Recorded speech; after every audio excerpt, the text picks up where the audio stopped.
안녕하세요, 김태환 원장입니다. 자가늑연골로 수술할 때 자가늑연골을 채취하는 과정 중에서 환자분이 늑연골 자체가 석회화가 될 경우 사용하기가 되게 어려워요.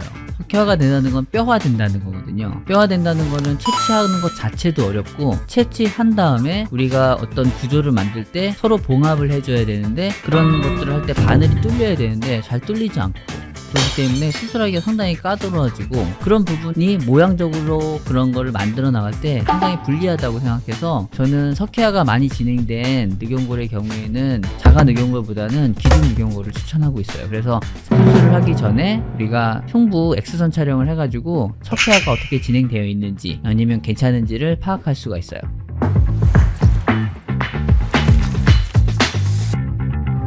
먼저 해부학적인 구조를 약간 얘기할게요.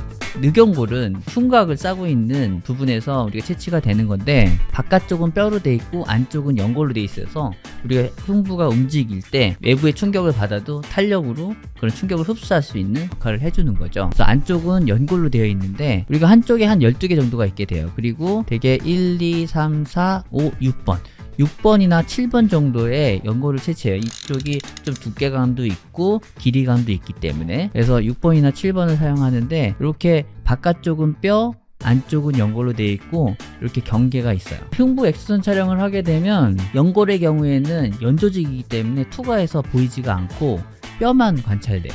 그런데 만약에 이런 부분들이 마치 모가 형태가 이런 부분이 나타난다면 이건 뼈가 된 거죠. 그래서 그렇게 확인을 할 수 있어요. 제가 흉부 X선 촬영에서 석회화가 많이 진행된 분과 석회화가 거의 진행되지 않은 분의 흉부 X선 촬영 사진 두 가지를 비교해서 보여드리도록 할게요. 보게 되면 왼쪽은 많이 진행된 경우예요. 보시면 이렇게 연이 이렇게 보이죠. 늑연골이 있고, 이게 늑연골 파트고 이게 뼈 파트예요. 뼈에서 연골로 지나가면서 이게 없어져야 되는데 이게 다 연이 보이고 있어요. 정상의 것을 한번 볼게요. 여기 보게 되면 뼈에서 연골 파트로 넘어가는 여기가 단절되고서 그 뒤쪽이 안 보여요.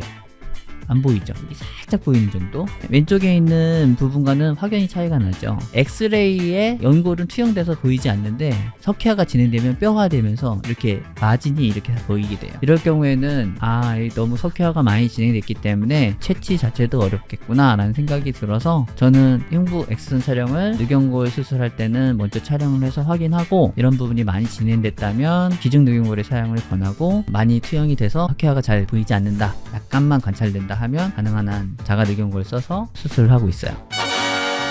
오늘은 자가늑연골을 사용할 때 수술 전에 흉부 X선 촬영을 하는 이유에 대해서 설명했어요. 영상 시청하시면서 궁금한 점 있으시면 질문 내주시면 답변 드리도록 하겠습니다.